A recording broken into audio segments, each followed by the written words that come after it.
¿Qué tal? ¿Cómo están? Muy buenas noches. Esto es A Fondo. Soy Eduardo Campos. El tema de esta noche, Donald Trump. El inicio de una segunda campaña presidencial. ¿Quiere ser de nueva cuenta o quiere permanecer en la oficina oval? De eso vamos a hablar esta noche en un momento.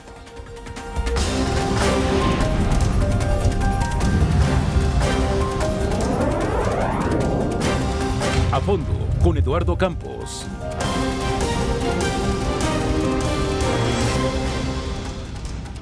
La fecha es precisamente noviembre del 2020. Ahí vamos a conocer si finalmente Donald Trump va a ser de nueva cuenta el candidato y el presidente o qué es lo que pasará. ¿Podrán acaso los demócratas impulsar finalmente a un hombre que vuelva a recuperar la silla presidencial? Lo vamos a ver. Y para eso vamos a tocar temas fundamentales. Trump en pos de la reelección y México en la mira de sus ataques. Ese va a ser uno de nuestros bloques. Seguido a esto, vamos a hablar cuáles son las posibilidades reales que tiene el presidente de volver a repetir y estar 4 años más allá en la oficina oval. Y bueno, migración, economía, terrorismo, eso va a estar seguramente en el centro de la agenda de Donald Trump y México, bueno, en primer lugar. Finalmente, ¿cómo enfrentar la tormenta que viene? La tormenta que viene de por lo menos 16 meses. Y para esto vamos a tener el punto de vista de nuestros profesionales que hoy nos van a acompañar. Está con nosotros Lori Smith, ella es representante del Partido Demócrata aquí en México. Lori, bienvenida, muchas gracias por estar con nosotros. Muchas gracias a ti, Eduardo. Y también tenemos el gusto de que nos acompañe en esta mesa Juan María Naveja. Usted ya lo conoce, es un analista político y conocedor perfectamente de la vida de los Estados Unidos. Bienvenido también. Claro, qué gusto. Y pues, señores, no se diga más, empezamos esta noche con el tema que nos tiene ya a todos atentos. ¿Qué es lo que va a pasar? ¿Qué es lo que va a pasar con este hombre que pues ya inició su juego para poder permanecer 4 años más allá en el 1600 de la Pennsylvania Street? Dice que quiere quedarse en la oficina oval. ¿Lo ves probable, mi querido Juan Manuel? Todas las posibilidades están dadas, Lalo.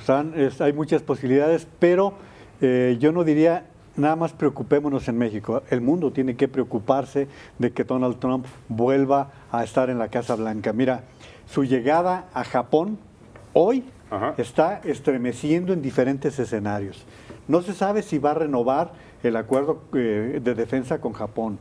No se sabe qué situación va a tener el acuerdo con Irán, que él retiró a Estados Unidos de esto. No se sabe bajo qué condiciones van a ser los acuerdos con la Unión Europea. ¿Qué avances tendrá el tema de la guerra comercial con China? Y desde luego lo que nos afecta a nosotros directamente es en qué condiciones será el tema migratorio con México y el tema comercial con México. Es decir, estamos hablando de un hombre que hace sacudir al mundo. Y yo cerraría con algo que sucedió la semana pasada. Durante toda la campaña de Donald Trump y de Hillary Clinton, advertíamos que él no estaba preparado para un momento de tensión bélica. La semana pasada estuvo a nada de invadir Irán. Dicen los que estaban cerca que no sabía qué hacer, que no sabía cómo manejar el cuarto de situación de la Casa Blanca, porque él no está hecho para esto, él está hecho para otras cosas. Así que a temblar el mundo otros 4 años si llegara a reelegirse. Lori, ¿ves posible que Donald Trump se reelija? Sí, como bien dice, pues hay todas las posibilidades, ¿no? Pero los demócratas estamos muy entusiasmados por los resultados de las elecciones del año pasado, que sí vimos avances en estados que van a ser claves para las elecciones de 2020. Lo que sí es un hecho es que los demócratas van a ganar el voto popular, pero como no es democracia directa, sí lo que importa son los resultados en ciertos estados. Y sí va a ser una elección muy cerrada, pero sí tenemos expectativas. Decías ahorita bien, ha habido en torno a los presidentes de Estados Unidos siempre un halo de misterio, pero en este en particular, las cosas que se escuchan son tremendas. Ayer en la mañana oí un comentario de gente que trabaja en la Casa Blanca, y me decían que el día de la elección, cuando se anunció el triunfo de Donald Trump, en su cuartel general no hubo fiesta, que él estaba realmente preocupado qué es lo que iba a hacer, porque entró a su juego donde es cómodo, que es atacar atacar y atacar.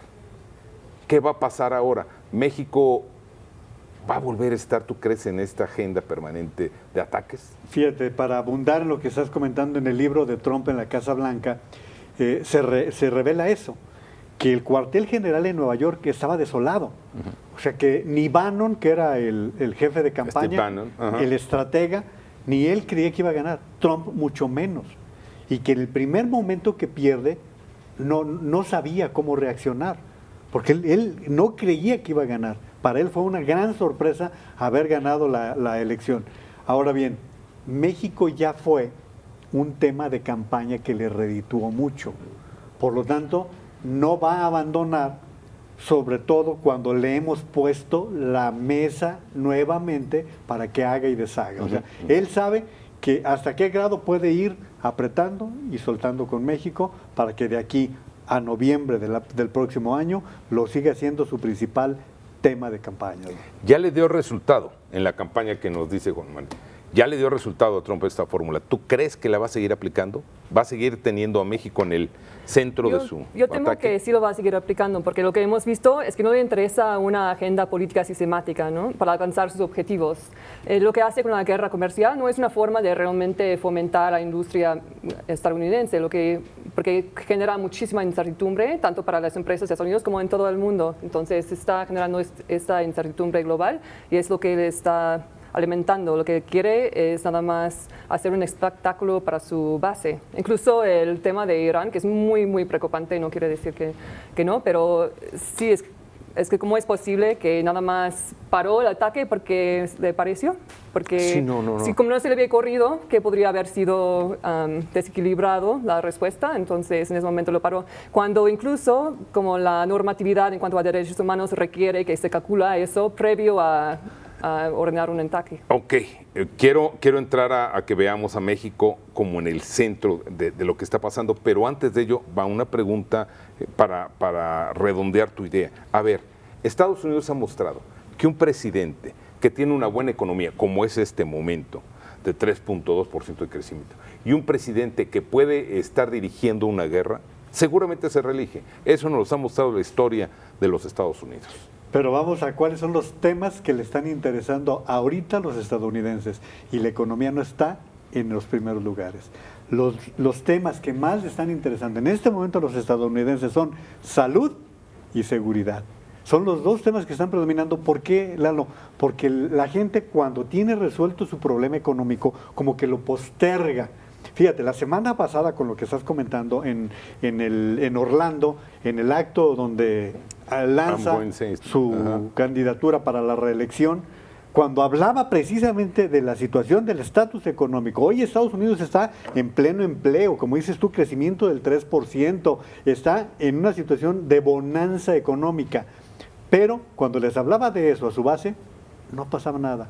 Cuando empezó a hablar de México, de la migración, del muro, se encendían, se volvían locos. O sea, él sabe que esta base, este 30% del electorado, va a votar por él pase lo que pase. Ahí no hay duda ni siquiera hay que buscar votos en ese 30% de radicales que están con Donald Trump. Y México va a seguir entonces en esta fórmula que hablábamos, siendo el centro del discurso en Twitter, del discurso incendiario en campaña.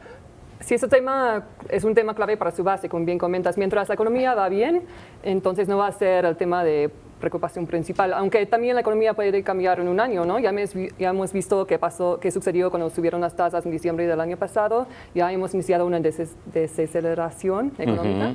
Y pues sí, todo puede pasar. Y también con la guerra comercial de China, pues depende de los resultados que vemos del G20. Y la relación de un nuevo presidente en México con un presidente que además es candidato, va a ser unos 16 meses difíciles, ¿o no? Van a ser muy complicados, sobre todo por lo siguiente, Lalo. Ahora entremos a México. En México tenemos un gobierno sin estrategia.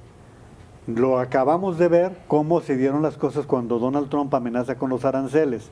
El presidente López Obrador ordena al canciller que se remite inmediatamente a Washington cuando era viernes. ¿Sí? En Washington, Lori, nadie trabaja ni te va a atender en fin de semana por nada. Viernes en la tarde se muere la Casa Sin Blanca. citas. Sí, claro. O sea, la primera cita la consigue la secretaria de Economía porque está en El Salvador en el acto de toma de posesión de Bukele y ahí le dice Y de manera fortuita, además. Así es, le dice al secretario Rosa, al secretario de Comercio, recíbame por favor. Pues yo la recibo, ¿sí?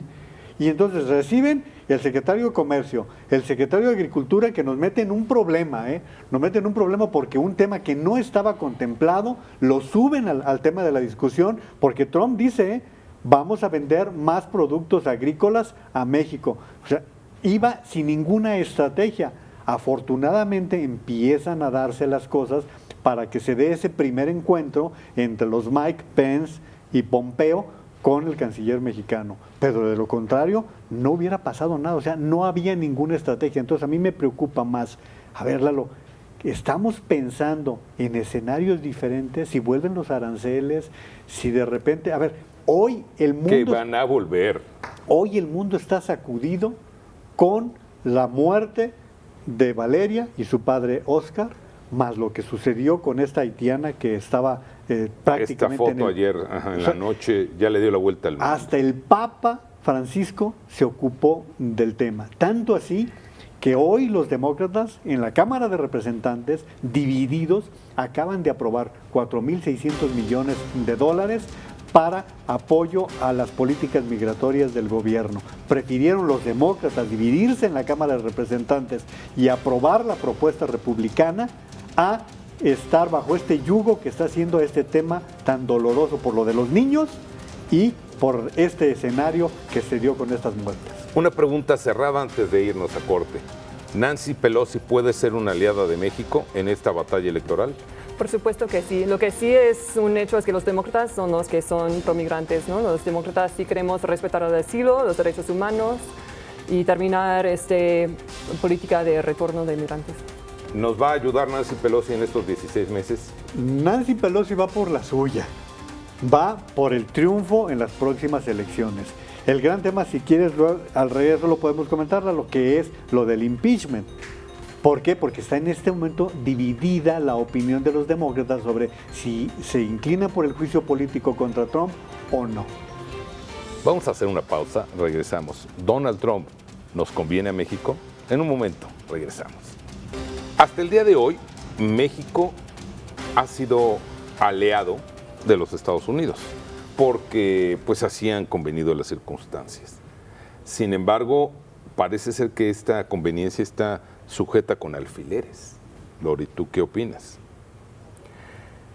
Sí, pues no es la relación que esperaríamos con México, que nos preocupa muchísimo la postura que ha tomado Trump, ¿no? Sobre todo con esta idea de imponer aranceles por un tema migratorio que ni siquiera está dentro de la normatividad ni tiene la discreción al presidente para hacer eso. Nos preocupa bastante. Sin embargo, pues mientras está en su campaña va a seguir lo que sea para levantar su base. Permítanme la analogía en casa y te hago la pregunta, mi querido Juan Manuel. ¿Será acaso que estamos entrando a la función de un mago que saca sorpresa tras sorpresa de su sombrero? Pues es que en cada mañanera la estamos viendo también, Lalo. O sea, ve lo que está pasando en México. Empecemos por casa. Todos los días nos llevamos una sorpresa. Con Trump nunca sabes qué va a pasar. Con Trump sucede lo mismo. Nunca sabes con qué te va a salir. A ver, el tema de los aranceles. Anuncia un día que se está a punto de firmar la renovación del Tratado de Libre Comercio y al día siguiente anuncia la amenaza de los aranceles. O sea, va de un lado para otro. El problema en este momento para los dos países, Lalo, es que no tenemos estadistas al frente de los dos gobiernos. Recordemos qué sucede cuando México en el 94 sufre el error de diciembre. Tú lo viviste muy bien porque eras reportero de Brega, Lalo. En el 94, Bill Clinton, que no había tenido el apoyo del presidente Salinas como aspirante a la presidencia, dice, si México entra en crisis, el problema va a ser para mí. Él lo leyó bien. Lo leyó bien y otorga un crédito, Un crédito. La posibilidad de un crédito por 50,000 millones de dólares por si México lo necesitaba. Digo, aquí está, presidente Zedillo, afortunadamente no se necesitó, pero era un estadista, un hombre que leía las situaciones mundiales. El presidente Zedillo también era un estadista, a pesar de la juventud de los dos presidentes, entendían el momento. Hoy estamos viendo a un presidente que no es político como Donald Trump, a un comerciante que está allí, y a un presidente que no quiere entender el mundo o que no entiende el mundo como es López Obrador. Entonces tenemos un escenario complicado, difícil, sin duda, porque pues además Trump ha mostrado, ya ha dicho hasta públicamente, que su campaña, su trabajo en la oficina oval, pues es también algo fácil, algo sencillo. Y te pregunto, gobernar, tú desde tu óptica, ¿es fácil? Por supuesto que no. Y sí, No, está no, y la triste que ni pregunta la siquiera hago toma con todo. su puesto en serio. Sí, es muy desafortunado. Pero mira, bueno, lo bueno es que sí, el índice de aprobación que tiene Trump está en niveles bajos históricos, estando la economía como está. Entonces, y también como en algunos estados que fueron claves para Trump en 2016, tal como Wisconsin, está por bajo su tasa de aprobación hasta 19 puntos. Entonces, quiere decir que como sí va a haber como cierto grupo que anteriormente votaron por Obama, ahora votaron por Trump, que podrían ir ahora por el candidato demócrata. Pero es que las encuestas el martes, como tú mencionabas, en Orlando, hablaban de que pues el presidente Trump está alrededor del 39-40% de las preferencias, y Joe Biden, que es al que le dan más posibilidades de llegar por los demócratas, estaba arriba del 50%. Estás hablando de una diferencia de 10, 11, 12 puntos. ¿La podrá de nueva cuenta retomar Donald Trump? ¿Podrá repetir el ejercicio que hizo con Hillary Clinton? Es que Lori planteaba el tema central, que no hay duda de que los demócratas van a ganar el voto global, el voto ciudadano, lo van a ganar. Hillary lo ganó por 3 millones, Lalo. Sí, pero lo perdió en el colegio electoral, ahí estuvo el asunto. El voto electoral no lo ganó. ¿Dónde va a estar la diferencia? ¿Dónde puede estar la diferencia? En que aquellos estados de la zona del óxido, de la zona industrial, Wisconsin, Pensilvania, que son los que les dieron el triunfo, ahora están decepcionados. Están decepcionados porque Trump no les ha cumplido. Mira, te decía lo del impeachment, lo del juicio político. El hombre que ha adivinado las últimas 9 elecciones, los últimos 9 presidentes, que es el profesor Alan Lichtman de la American University, decía, y le decía a Andrés Oppenheimer la semana antepasada, le decía, los demócratas pueden ganar si lo llevan a juicio político. Dice, es el instrumento, y le decía, pero es que hay divisiones entre los demócratas. Dice, pero es que en el momento en que salgan a relucir temas como la defraudación fiscal, como la situación económica real de Trump, o sea, dice, todo eso va a hacer que sea el tema que reine. Eso es lo que decía el profesor Lichtman, que te digo, fue el único que se atrevió a decir va a ganar Trump la elección. Dime. Regresando al tema de encuestas, lo que es muy importante destacar es que, bueno, las encuestas ahora no significan mucho, pero puede cambiar tanto. También su índice de aprobación puede cambiar por mucho en un año. Así vimos con Hillary en 2016, fue muy popular en marzo y del año electoral, y ya antes de las elecciones ya fue muy impopular. Y por otra parte, pues, de hecho, como unos encuestadores hicieron un estudio, analizaron los resultados de las encuestas en noviembre y diciembre del año previo a las elecciones de los últimos décadas, ¿no? Y encontraron que en general hay un error absoluto de 11%, que es muchísimo, es mucho más. Entonces, eso quiere decir que el margen de error es alrededor de 25%. Es decir, como las encuestas ahora no significan mucho, todo depende de cómo desarrollan las campañas. Y tampoco es fácil ver como qué candidato de demócrata va a ser mejor para enfrentar a Trump, ¿no? Lo mejor diríamos que va a ser la que gane, ¿no? Pero a mí ayer hubo algo que me gustó mucho, y tú viste también el debate el día de ayer. Ahorita estamos a la misma hora que están en Miami la segunda parte de los debates de los 24 aspirantes. Que nada más participaron 10 ayer y 10 el día de hoy, 10, sí, con base a la preferencia que tiene ya electoral. Algo que me gustó fue que no se canibalizaron entre ellos. Cada uno fue presentando sus propuestas, criticaron muy fuerte al presidente Trump y me parece que ayer ya vimos, y digo, lo que yo he leído hasta ahora es que Julián Castro aparece como el ganador del debate sobre una Elizabeth Warren que tiene unas tablas tremendas. En este momento estamos en el mismo horario en donde están gente como Kamala Harris, como Joe Biden, como Bernie Sanders. Bernie Sanders. En este momento están aspirantes. No perdamos de vista que Obama se convierte en el candidato sorpresa cuando es el aspirante demócrata. Y en la pasada elección llega Jeb Bush como el indiscutible ganador republicano. Y le pasó lo que le puede ocurrir ahora a Joe Biden, ¿eh? Bueno, y aquí otra vez ponemos en el centro de la mesa entonces una pregunta.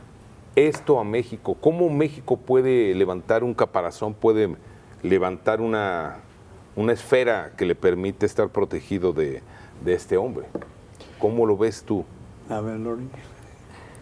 ¿Tienes una idea cómo México podría defenderse de los ataques y de los arranques de este señor? Sí, pues realmente no puedo, como representante de los demócratas, no puedo opinar del lado de México, pero solo sí quiero decir que sí tienen tendrían el apoyo de los demócratas a colaborar en esos temas de política exterior. Ya hay presencia importante de los demócratas aquí en México. Sí, así es. De hecho, nuestro esfuerzo es para promover el voto entre los 1.5 millones de estadounidenses que residen acá, y muchos son de estados importantes como Texas.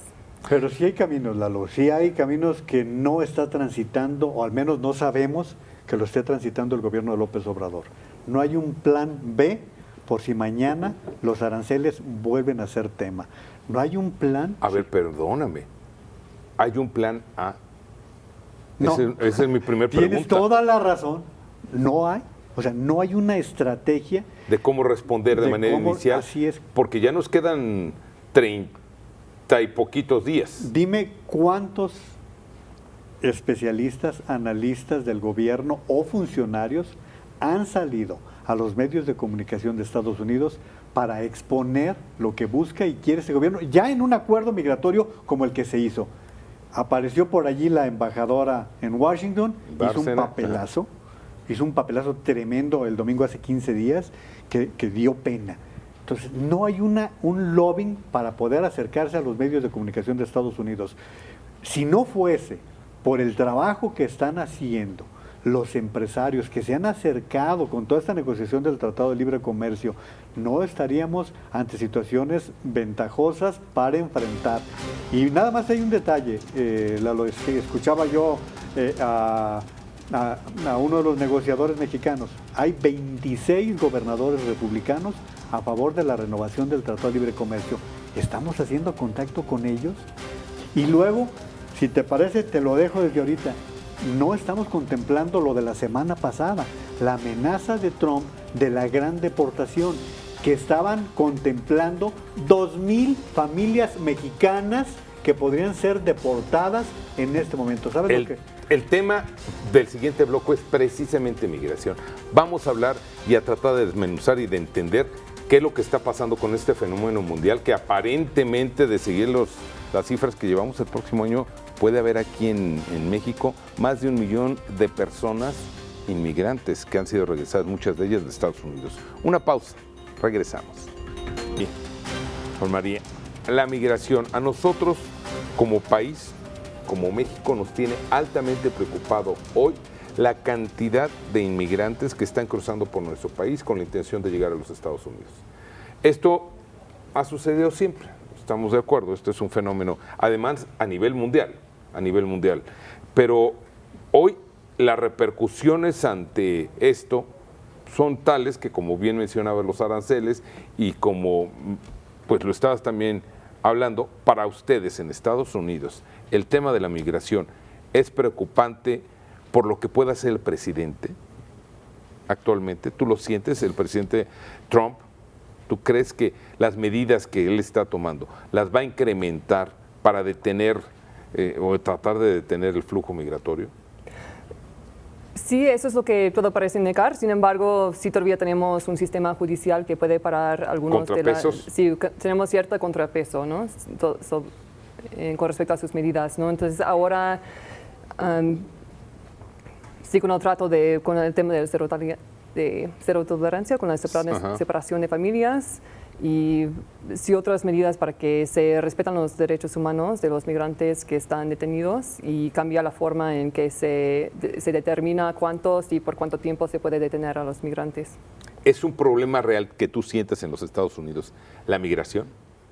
Pues realmente los flujos no son tan significativos para México si consideras la tasa de migración, ¿no? Entonces, lo que genera el caos es el hecho de que tienen la solicitud de conteo, ¿no? Que se quedan en México en espera de su proceso de asilo y que solo procesan cierto número de inmigrantes diario y también el hecho de que los está deteniendo. De hecho, como muchos los ha tenido que soltar también. Entonces, como no es cierto, como prometía, que sí está deteniendo a todos, porque es imposible, pero sin embargo ya estamos sobre capacidad y muchos van a centros de detención privadas con otros intereses particulares que nos causa todavía más preocupación. Tú vives gran parte del año en Georgia. La presencia de mexicanos en Georgia es cada día más importante y participan no nada más en los trabajos de prestación de servicios. Ya hay inversión importante de los hispanos en general, no nada más en Georgia, sino en Estados Unidos. ¿Tú cómo percibes el problema de migración en Estados Unidos? Mira, el caso de Georgia, para que nuestra audiencia se dé una idea, Atlanta es una de las ciudades cosmopolitas de los Estados Unidos. Se ha transformado gracias a la mano de obra de los hispanos, particularmente los mexicanos. Hay una anécdota. Hace un par de años tuvieron que frenar de alguna manera la construcción del estadio de los Halcones de Atlanta, que se estaba edificando ya en ese momento. Porque no había mano de obra, Lalo.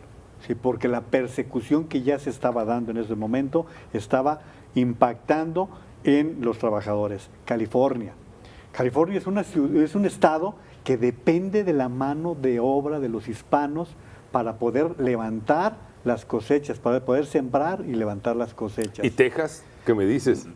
Es otro tanto. Entonces, ¿Y Arizona? Pero aquí, o sea, el fenómeno migratorio hay que entenderlo como un movimiento mundial que se está registrando por todos lados. O sea, no es nuevo. En el año 2000 nosotros expulsábamos cerca de 1 millón de mexicanos al año. Hoy están únicamente migrando cerca de 150,000 mexicanos. Tú estabas diciendo con toda certeza, Lalo. El riesgo ahora es que de Centroamérica migren más de 1 millón buscando entrar a Estados Unidos. La gran diferencia es que la gran mayoría se pueden quedar en México. Y la gran diferencia es que México ha hecho un compromiso de dar educación, alimentación, trabajo, salud a quienes Estados Unidos les dé el visto bueno para iniciar un trámite de asilo que se puede tardar 1 semana, 1 mes, 2 años, 3 años. En el mejor de los casos, el proceso de refugiados dura 3 años. En el mejor de los casos, siempre y cuando tengas ya los abogados listos y tengas los recursos para poderlos pagar, que la gran mayoría de los que están ahí no tienen los recursos.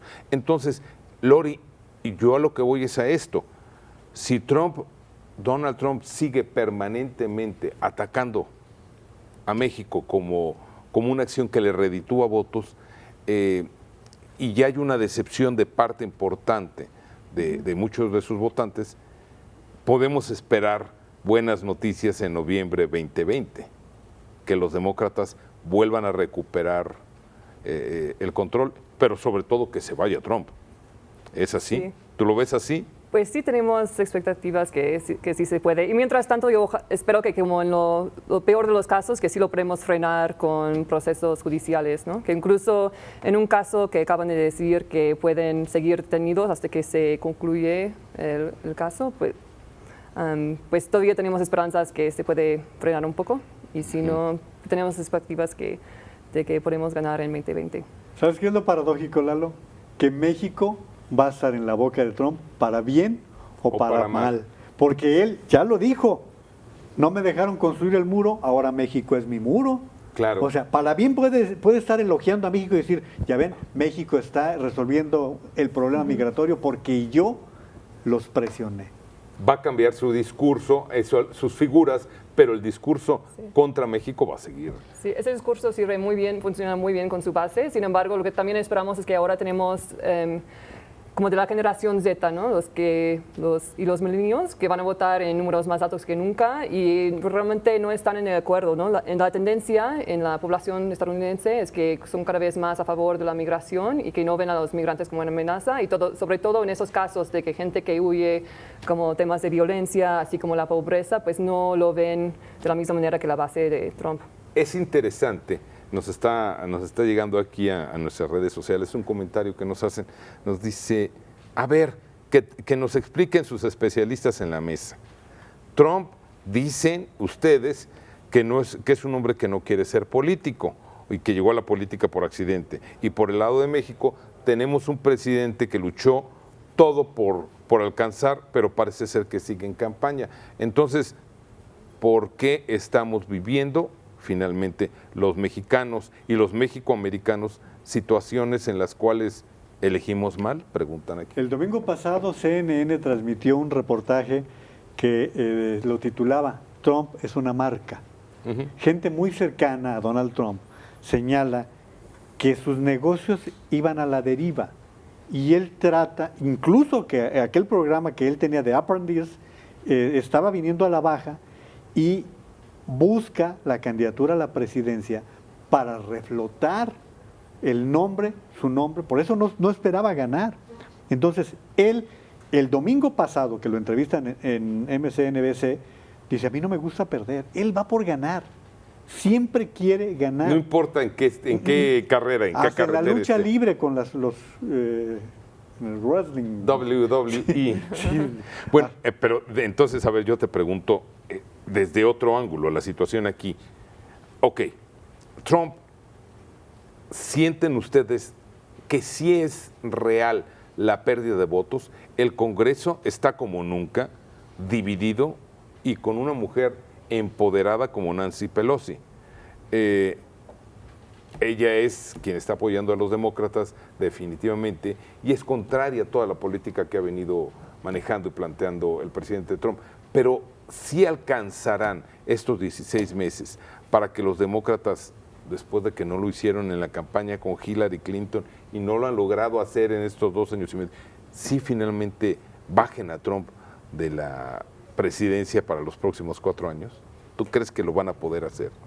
Sí, como comento, va a ser una elección muy cerrada, pero sí tenemos altas expectativas y sí tenemos buena oportunidad. Tenemos muchos motivos para pensar que sí tenemos la posibilidad de ganar. La elección intermedia, eso nos dice Lalo, la elección intermedia la esperaban ganar los republicanos y mantener el control de la Cámara de Representantes, porque además no eran suficientes los escaños en el Senado que estaban en juego. En el 2020 sí, entonces pudiera ser que se dé un escenario completamente diferente y ahora sean los demócratas quienes controlen Cámara de Representantes, Senado y Casa Blanca. Exacto. No quiere decir que para nosotros va a ser la gloria, ¿eh? Sí, porque no sabemos qué nos puede ofrecer el candidato demócrata. Te prometo que va a ser mejor. ¿No? Que por lo menos será buen vecino. Al menos, en cuanto menos van a dar reversa a las políticas de Trump. Y bueno, con respecto a las elecciones intermedias, pues da muy buenas señales, de hecho, para las elecciones de 2020, ¿no? Porque ganamos en estados que había ganado Trump en 2016. Y Miami, vamos a ver qué pasa con Miami. Sí. Bueno, de hecho, la Florida estuvieron a nada de perder. Claro. Los demócratas pudieron ganar por muy pocos votos la gubernatura de en Georgia, Florida. En tu estado, que está cada vez tradicionalmente republicano, y ahora sí los demócratas sí tienen una oportunidad. Stacey Abrams estuvo a 2 puntos de ganar la gubernatura. Y en Texas también estuvo a nada Beto O'Rourke de ganar. Tenemos que hacer una pausa, pero así es esto de la televisión. Regresamos en un momento, por favor. Lori, México es el mercado más importante para la economía de los Estados Unidos. Eso no tenemos duda y las cifras están aquí en la mesa. ¿sientes tú que México, tú como visitante, como conocedora de la política de tu país, pero como visitante aquí en México, ¿sientes tú que México tiene con qué realmente negociar ante los Estados Unidos, siendo la economía más importante para Donald Trump y el mercado en general de estadounidense? Sí, yo quisiera pensar que sí, y que pues hay que tomar se puede argumentar que hay que, tomar las mismas medidas que Trump y pues China parece que lo están manejando bien y están poniendo un contrapeso contra Trump y no es necesario.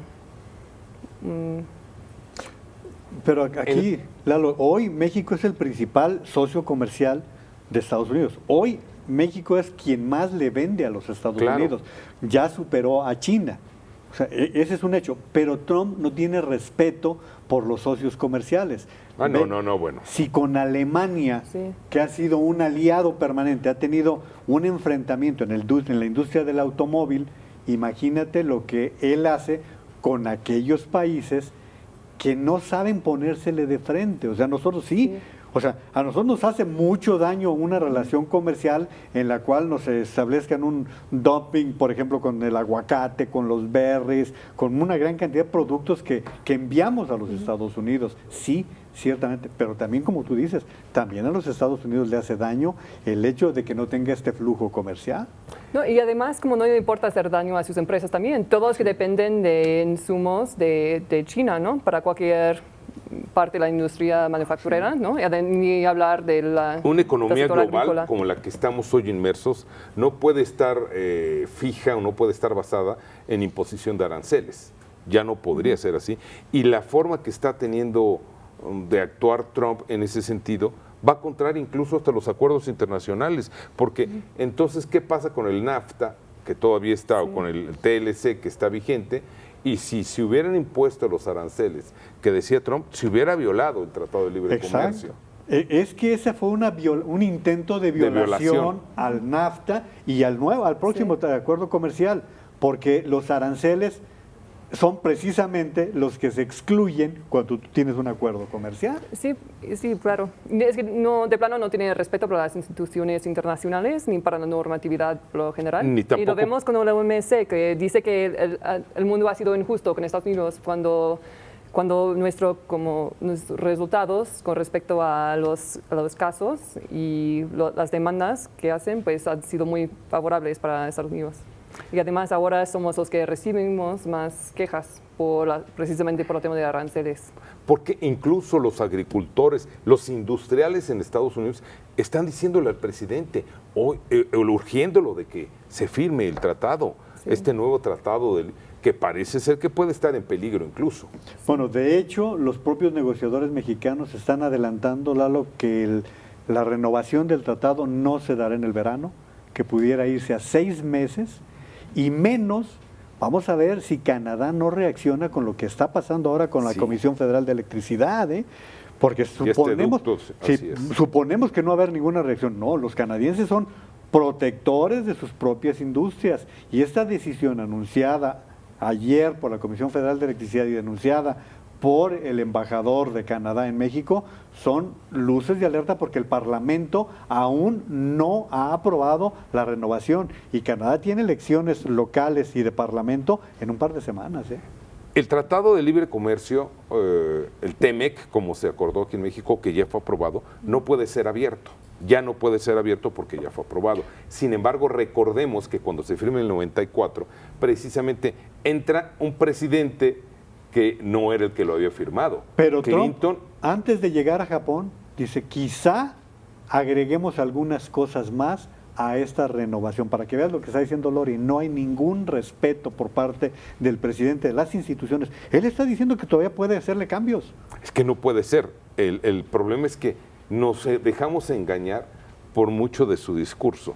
Trump dice una cosa, aunque no necesariamente lo pueda hacer. Porque también es muy importante destacar lo que ha pasado con tendencia de manufactura en Estados Unidos, que ahora, de hecho, el mismo día antes de que anunció que iba a poner aranceles en México por el tema migratorio, también se registraron como los niveles históricos más bajos de actividad manufacturera en Estados Unidos. De hecho, estamos en los niveles más bajos desde 2009, cuando estuvimos en la recesión. Entonces, eso sí habla del daño que está haciendo la economía. Sin embargo, esos resultados pues sí tardan en tener un efecto más macro. Entonces, eso es lo que podría pasar en 2020. Algo que tú decías hace un momento, nada más vamos al problema con Huawei, la industria, la empresa china. Nada más vayamos a ese caso. El presidente Trump lanza una cruzada en contra de Huawei y resulta que el iPhone se hace con productos que van de Europa, de México, de China y nada más se ensamblan. Es decir, ni siquiera hay un entendimiento de la industria manufacturera, cómo se da en el mundo en este momento. Es decir, los vehículos, la industria del automóvil, que es tan importante, salvo 1 o 2 vehículos que se hacen en México de punta a punta, los demás se construyen con partes que vienen de diferentes partes del mundo. México, la industria del jitomate en México es muy importante. Este año, hace un par de semanas, se anunció la exportación de jitomate más grande que México ha tenido a Japón. Ya se empiezan a ver rutas o caminos alternos, como tú decías. Sin embargo, también los estadounidenses, de imponerse aranceles y todo, van a ser los que van a tener que pagar más caro por el aguacate, por el jitomate, por la naranja, por los productos todos. Sí, Lalo, pero ¿has escuchado al gobierno de López Obrador salir en defensa de los jitomateros de Sinaloa? Pues no, todavía. No ha habido ninguna reacción oficial en defensa, porque esa situación que se está dando con los productores del jitomate está amenazando seriamente a todos los productores y con la simpatía de los agricultores de la Florida, que ven con simpatía el tener la posibilidad de aumentar su producción, su flujo hacia otras localidades y bajar las ventas de los mexicanos. Tenemos 2 minutos para concluir el programa. Les quiero hacer una pregunta a los dos y me gustaría conocer su opinión. Podemos esperar tiempos difíciles, como ya lo hablamos, pero podemos hacer algo en México para poder de alguna manera disminuir los efectos de este señor que está en campaña. Lori, bueno, mira, venga. Yo creo que tenemos mucho por hacer. Pero muchas acciones. Lo primero, Lalo, tenemos talentos que ya hicieron trabajo. Un Jaime Serrapuche, un Herminio Blanco, Jaime Zabludowski. Hay una gran cantidad. Lamentablemente hay un presidente que no escucha. O sea, sí se puede hacer mucho. O sea, hay gente incluso que no es muy simpática como Jorge Castañeda, pero que tiene un acervo, que tiene un conocimiento, que tiene un trato directo con los estadounidenses, que pueden aportar muchas ideas. Tenemos instituciones como el Colegio de la Frontera Norte, que en materia de migración te puede aportar mucho. Es decir, hacer el plan A, B, C y todas las posibilidades. Y algo que le va a gustar mucho a Lori, tenemos millones de mexicanos que van a votar en noviembre del 2020 y que si haces tú de alguna manera una campaña, también puede ser una amenaza para el propio Trump. Es decir, puedes ir desde enfrentar el bullying al buleador o negociarlo y advertirlo. O sea, pero para eso necesitas planear, necesitas una estrategia de múltiples esferas. El trabajo aquí que ustedes están haciendo es para recuperar el voto de los estadounidenses a favor de los demócratas. Precisamente se trata de promover el voto. Yo creo que de nuestra parte es la mejor medida que se puede tomar, ¿no? Entonces estamos haciendo una gran campaña. De hecho, pueden ir al sitio web votefromabroad.com. Dime otra vez. Votefromabroad.org. Y ahí se puede registrar para votar, que hay que registrarse cada año electoral.